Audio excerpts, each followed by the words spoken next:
Hi, Todd. Good to see you, Mike. Yep, good to see you again. Wow, have we got an interesting subject for this session, Todd? A follow on to pricing. Oh, yes. Oh, yes. Dealing with discounts. Who would want a discount? Can't imagine.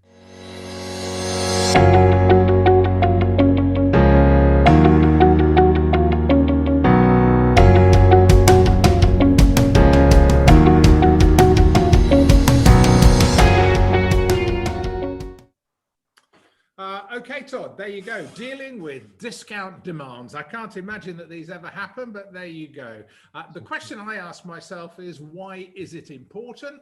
And we go back to the slide that we showed, I think, in either last session or the session before last, which is the power of one. It's important because every 1% you give away costs you 11% or whatever it is in your business of lost net profit. And this is not a good plan. Well, I don't think it's a good plan. So I was just thinking about some of the reasons you get pricing pressure. And the primary reason why we get put under pressure on price is because the customer sees our price as being greater than their perception of the value that they are getting in return for it. Right? Just think about that balance. Do they see that what they're paying is what they're getting in return? And clearly, either they don't, or they're just trying it on. Which I know Todd is going to mention in a moment. And I kind of look at some of the things that you might want to think about, because if you end up in that sort of price conversation, these are the sorts of things I'm sure, well, they're familiar to many of you. Give me your best price. Why should I pay you more? You're too expensive. And your service levels are poor, your distribution is poor, your whatever it is. I love this one, a good English saying, you're going to have to sharpen your pencil.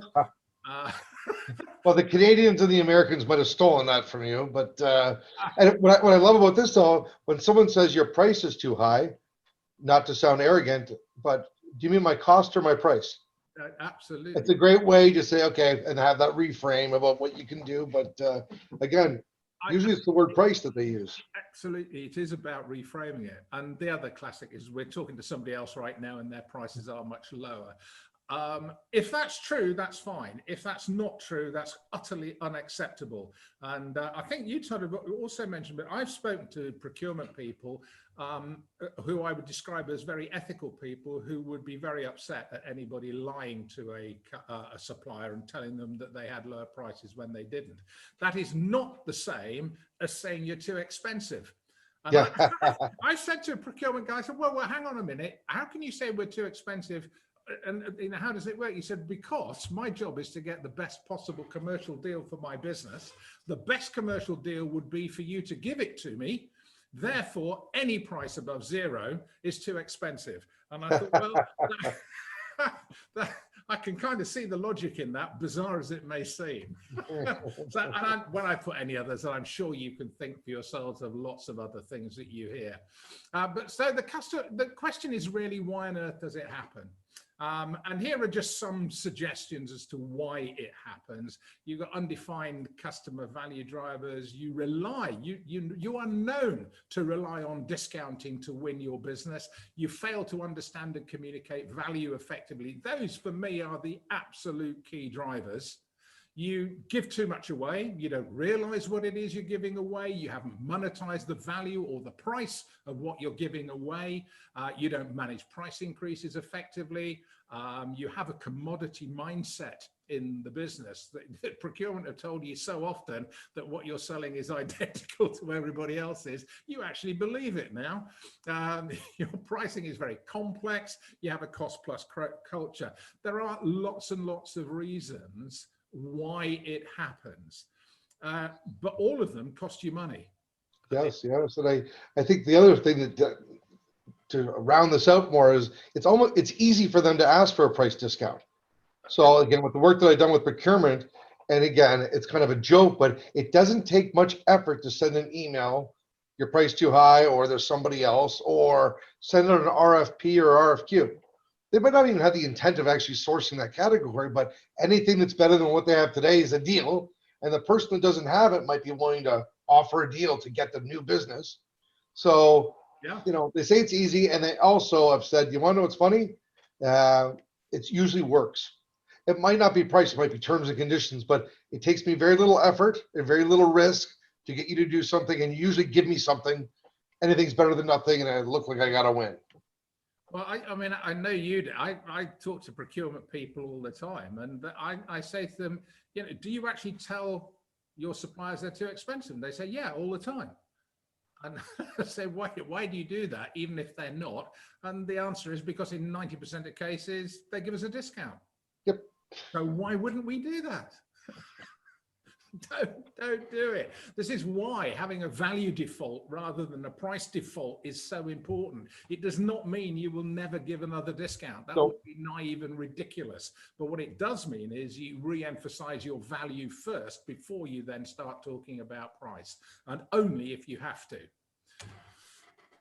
I love this quote from Seth Godin. Perhaps the reason prices all your customers care about is because you haven't given them anything else to care about. And that is so true. If you don't absolutely understand your customers and their value drivers and the things that are important to them, then it's going to be very difficult to give them anything other than price to talk about. Wait, Mike, just to clarify, you're telling me that the customer doesn't care where my head office is in the world or how many years I've been around? Look, Todd, I know that we've spoken about this before, and I hate to disappoint you, but no. Okay. They Just wanted to clarify. care less, and they don't care either what you did last year that was wonderful, because now they want to know what you're going to do for us next year. Very valid point. Yeah, last year's history. I pay for what I don't have. I'm not paying you for what I've already got. Yeah, absolutely. So some challenges. Again, we were just thinking about some of the things that go on, and these are just some ideas, some thoughts about the challenges that potentially you're facing. Your customers believe that what you and your competitors are offering is all the same and interchangeable. I touched on this a bit earlier on. You are a commodity. And they have convinced you that you are a commodity. What is the reason for that? Well, perhaps your differentiating case isn't clear or compelling enough. Perhaps you're just looking at the product and assuming that you're going to find differentiation there.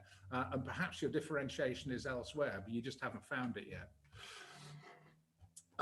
Then we kind of move on to the add-ons, and the differentiators just aren't that important to them. You may have differentiators, but frankly, they just may not be that important.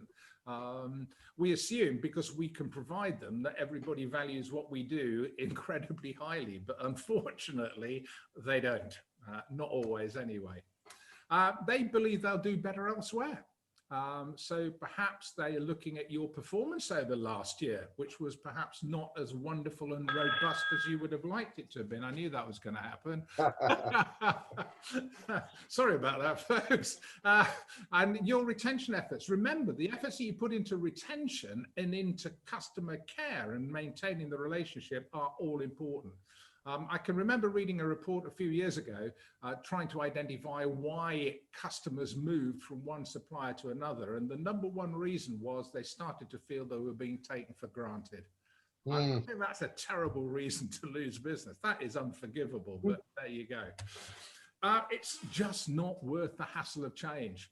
Now, this is great news if you're the person who's already the incumbent, but it's blooming hard work if you're trying to break in.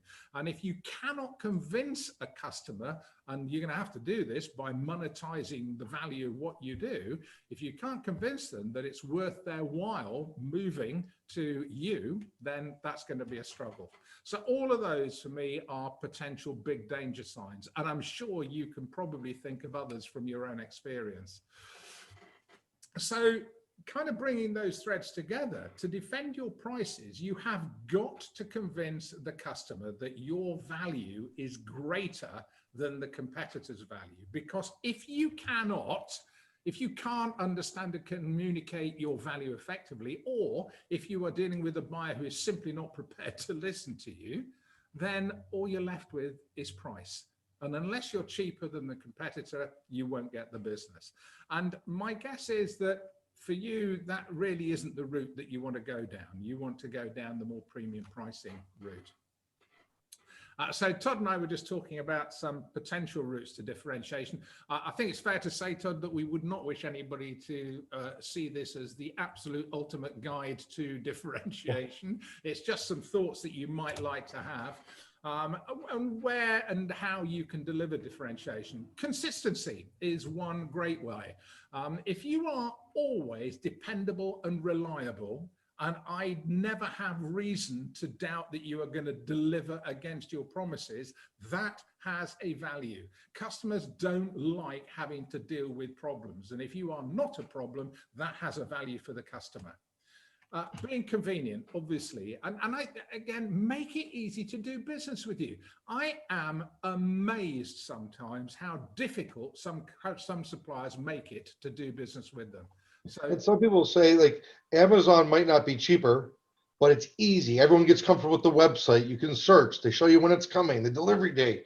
So it's just another example. People actually will pay more to buy something from Amazon than other alternatives in the marketplace. yeah, because it's easy to do business with you. People, that convenience, heavens above. That's why we go out and buy our ready meals or whatever else it is we buy.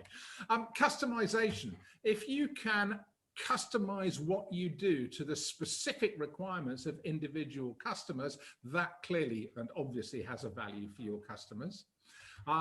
If you can combine, if you can bolt together different elements to make a value bundle of all the things that you do that provide some unique capabilities or competencies for the customer, that is great value. If you then look at the characteristics and just be very careful here. Too many people that I come across, I don't know about you, Todd, look at the product as the route to their differentiation. And sometimes that is not where you are going to find it. Look outside the product. Look at everything the customer enjoys as a result of doing business with you and think about whether any of those things deliver the differentiation. So it's the what that you deliver. And the what may not be physical. It may be more service orientated. And there is also the how. So when you are dealing with your customer, it's not just what you're selling, it's how you go about the sales process as well. And the value that the seller brings to the relationship in terms of their consultative capabilities and all the rest of that. And then Todd's favorite, which is the commercial model. So is there anything you'd like to, because I know the commercial model is something that interests you. Well, I think it's becoming the differentiator in a lot of markets today. So some simple things, how the deal is structured. Fee at risk, a little bit of value. Every person's talking about all these great things they're going to do, but are you going to deliver me value versus the other person? We can all say in our PowerPoint slides that we will, but maybe you're willing to put a little fee at risk. That might make me more excited to choose you than somebody else. Maybe you start, pricing on outcome or performance. Those other examples we talked about before. I mean, Uber, just as an example, it's A to B. It's you're renting something or having somebody drive you A to B, but it's the commercial model that makes it more interesting. Airbnb, et cetera, et cetera. So as we see companies move towards performance-based, outcome-based, product as a service, the commercial model makes a difference. And the last point I'll make, Mike, and you continue to go back to the same customer and go, our steel is even stronger than it was, or I've got even more inventory. It doesn't resonate. You've lost my will to think and challenge that. But if I go and say, Mike, I want to charge you for 7 cents. For what? Per page printed on your printer. That's going to include the ink, the paper. Whoa, is that good? Is that bad? Should we have a conversation? How would that work? I've at least re-engaged somebody.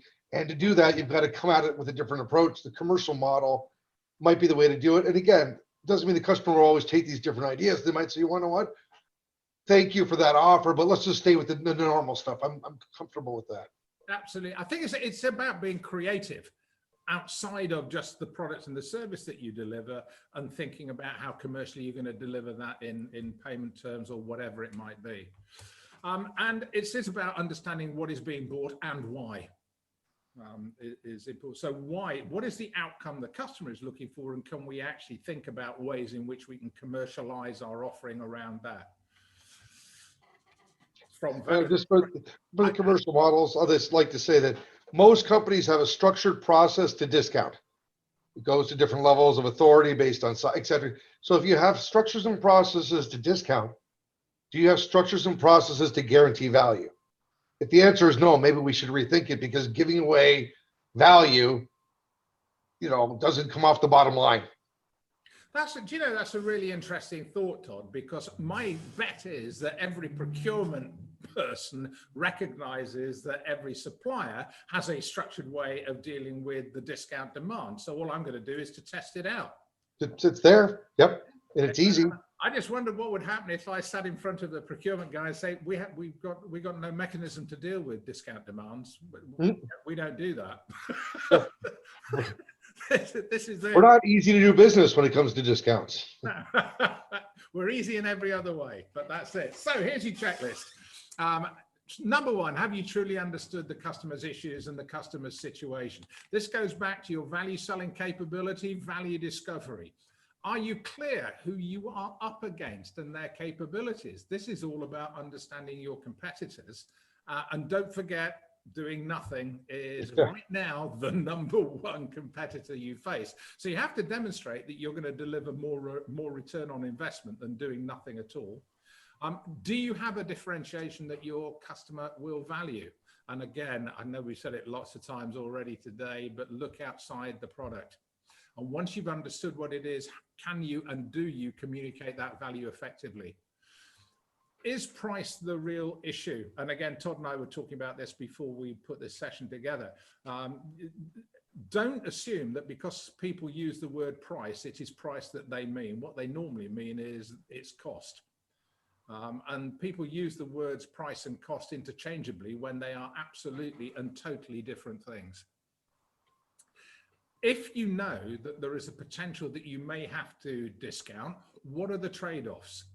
Because the absolute key rule for negotiation is, one, never ever give anything away without getting something in return. And number two, don't haggle, negotiate. Here's my haggling map. Haggling is what you do down the bazaar.